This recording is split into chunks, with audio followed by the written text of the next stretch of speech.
Online पर electronics products की best deal ढूंढ रहे हो तो यहाँ पर अवेलेबल है प्रीमियम टीवी, वॉशिंग मशीन,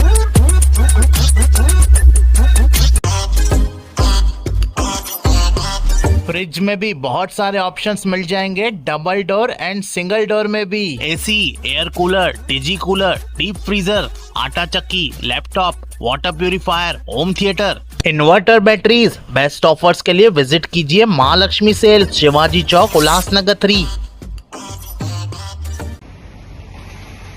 नमस्कार।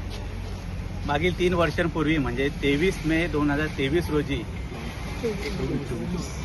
24 रोजी अमुदन केमिकल कंपनीच्या रिएक्टरच्या स्फोटामुळे येथील आस्थापनांचे, राहत्या घरांचे तसेच या कंपनीमध्ये काम करणारे कामगार तसेच बाजूच्या कंपनीचे कामगार एकूण 13 कामगारांचा दुर्दैवी अंत झाला होता। राज्य शासनाने तसेच केंद्र शासनामार्फत येथील मृतांना नाममात्र फक्त नुकसान भरपाई दिली, परंतु येथील ज्या भूमिपुत्रांचे आतूनच जे नुकसान झालेले आहे घरांचे वगैरे, त्यांना आजही एकही रुपया नुकसान भरपाई दिलेली नाही। 2 वर्षांपूर्वी जेव्हा स्फोट झाला तेव्हा तात्काळ आम्ही या ठिकाणी आंदोलन केले आणि तहसील कार्यालयामार्फत आणि तलाठी कार्यालयामार्फत येथील सर्व आस्थापना असतील, रहिवासी असतील, वाणिज्य आस्थापना असतील यांचे मूल्यांकन करून त्यांचा अहवाल तसा उपविभागीय कार्यालयाला सादर करण्यात आला आणि तसाच तो मुख्यमंत्री सहायता कार्यालयाला सुद्धा सादर करण्यात आला, परंतु आजपर्यंत एकही रुपया येथील भूमिपुत्रांना नुकसान भरपाई देण्यात आलेली नाही। मुळात म्हणजे जे मृत झालेले आहेत त्यांच्या कुटुंबाचं पुनर्वसन करणे गरजेचं होतं, तसंही आजपर्यंत झाले नाही। मूळ भूमिपुत्र इथला कोण 1960च्या दशकामध्ये जेव्हा ही औद्योगिक नगरी या डोंबिवली भागामध्ये वसवण्यात आली, येथील शेतकरी भूमिपुत्र, स्थानिक भूमिपुत्रांच्या जमीन या औद्योगिक वसाहतीला दिल्या होत्या। ह्याच भूमिपुत्रांना आजपर्यंत न्याय दिलेला नाही। मग सरकार ह्या भूमिपुत्रांना न्याय देणार नाही का? आपण बाजूचा कल्याणशील रस्ता आहे, मागील 60 वर्षापासून तिथे भूमिपुत्रांना मोबदला दिलेला नाही। मागील 7 वर्षापासून आम्ही तिथे संघर्ष करत आहोत। सरकार फक्त आम्ही मोबदला देऊ एवढंच बोलत आहे। एकंदरीत काय तर भूमिपुत्रांना न्याय द्यायचंच नाही असं प्रत्येक सरकारने ठरवले आहे का? अहो, याच मागणीकरिता 2 वर्षापूर्वी आम्ही सोनारपाडा या ठिकाणी बेमुदत आंदोलनाला बसलो होतो, परंतु सरकारतर्फे 22 आंदोलनकर्त्यांमध्ये, त्यामध्ये मी सुद्धा पहिला आहे, 22 आंदोलनकर्त्यांना गुन्हे दाखल करण्यात आले। म्हणजे ही दडपशाही अजून तुम्ही सुरू ठेवणार आहात का? माझी एकच विनंती आहे की सरकारने या नुकसानग्रस्तांना तातडीने भरपाई द्यावी, अन्यथा आम्हाला रस्त्यावर उतरून पुन्हा आंदोलन छेडावं लागणार आहे। धन्यवाद। 2 वर्षापूर्वी आजच्या दिवशी अमुदन कंपनीमध्ये भीषण स्फोट झालेला, त्यात अनेक जण मृत्युमुखी पडले। त्याचपूर्वी जेव्हा प्रोबेस कंपनीमध्ये जेव्हा स्फोट झालेला त्यावेळेस जवळपास सगळे मिळून 25 लोक मृत्युमुखी पडले, 300 जेव्हा लोक जखमी होते। ह्या MIDCच्या आजूबाजूच्या परिसरात ज्या लोकांची घरं आहेत त्यांचं अतोनात नुकसान झालं, पण आजपर्यंत सरकारकडनं कोणतीही नुकसान भरपाई मिळालेली नाही। उलट जे मृत व्यक्ती आहेत त्यांना नुकसान भरपाई मिळण्याऐवजी त्यांच्या मालकांनी अशा काही गोष्टी करून ठेवल्या आहेत की त्यांना धड नुकसान भरपाई मिळत नाही। जवळ 2 ते 3 कोर्टांमध्ये केसेस चालू आहेत, पण त्या वेगवेगळ्या प्रक्रियेमध्ये अडकवून त्या आजपर्यंतही त्यांना नुकसान भरपाई मिळालेली नाही आहे। पुढच्या आठवड्यात आम्ही या संदर्भात एक निवेदन आमचे नेते आदित्यसाहेब ठाकरे यांना देणार आहोत। त्यावेळेस आमचे सगळे शिष्टमंडळही उपस्थित होतील आणि त्यांच्यामार्फत आम्ही प्रयत्न करणार की येणाऱ्या अधिवेशनात हा मुद्दा उपस्थित राहिला पाहिजे आणि सर्व नुकसानग्रस्त जेवढे आहेत जवळपास 44 कोटीचे पंचनामे झालेले आहेत, पण आजपर्यंत एकही छदाम सरकारकडनं मिळालेला नाहीये। तर यासाठी ह्या अधिवेशनात आम्ही तो प्रश्न उपस्थित करून त्या सर्व अपघातग्रस्तांना ही नुकसान भरपाई मिळाली पाहिजे यासाठी प्रयत्न करणार आहोत। जय हिंद, जय महाराष्ट्र। ज्यावेळी येथील स्फोट झाला त्यावेळी मी स्वतः इथे उपस्थित होतो आणि पहिली गोष्ट म्हणजे आम्हालाच कळलं नाही कुठे काय होतंय ते। ज्यावेळून वरचे पत्रे पडायला लागले त्यावेळी आम्हाला कळलं की बाहेर काहीतरी होतंय।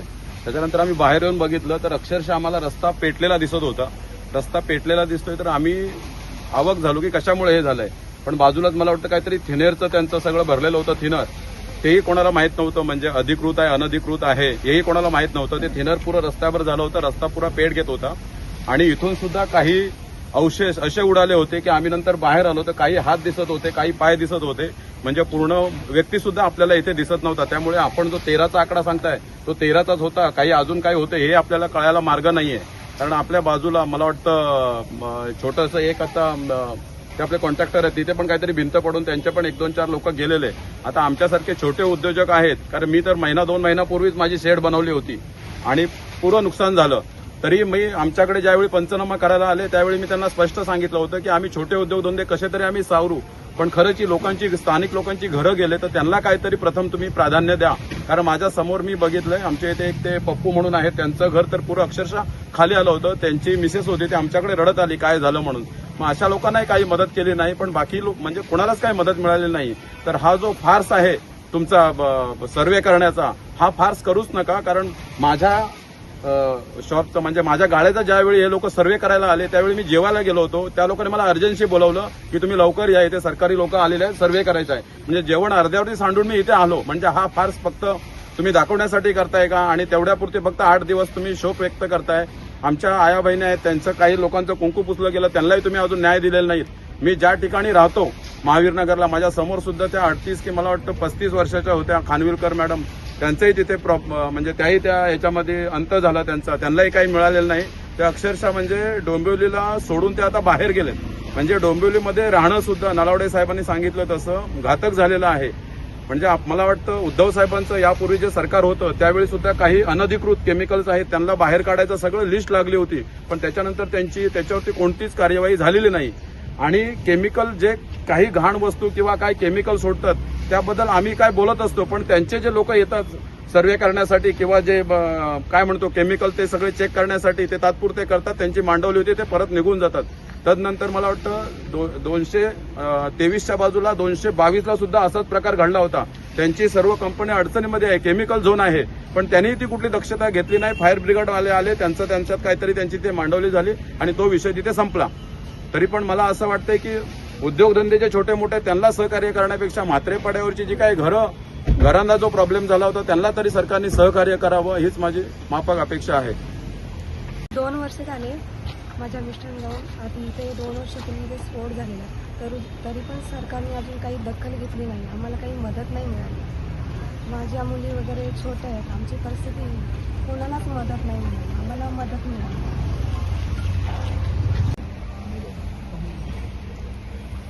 डोंबिवली म्हणजे एक प्रदूषण आणि स्फोटाची मालिकाच चालू होते आणि त्याच्यात 10 वर्षापूर्वी प्रोबेसचा जो स्फोट झाला होता त्याच्यापासून सुरुवात झाली होती.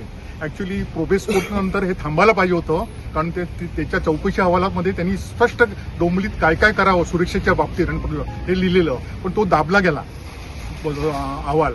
नंतर मग स्फोट एक होतच गेले, इंडो आबान झाले, मेट्रोपॉलिटन एक्झाम झाली आणि हा मोठा एक म्हणजे प्रोबेसपेक्षा हा 5 पटीने मोठा होता स्फोट. याच्यात जास्त नुकसान लोकांचं, व्यावसायिकांचं आणि इंडस्ट्रियलांचं पण झालं.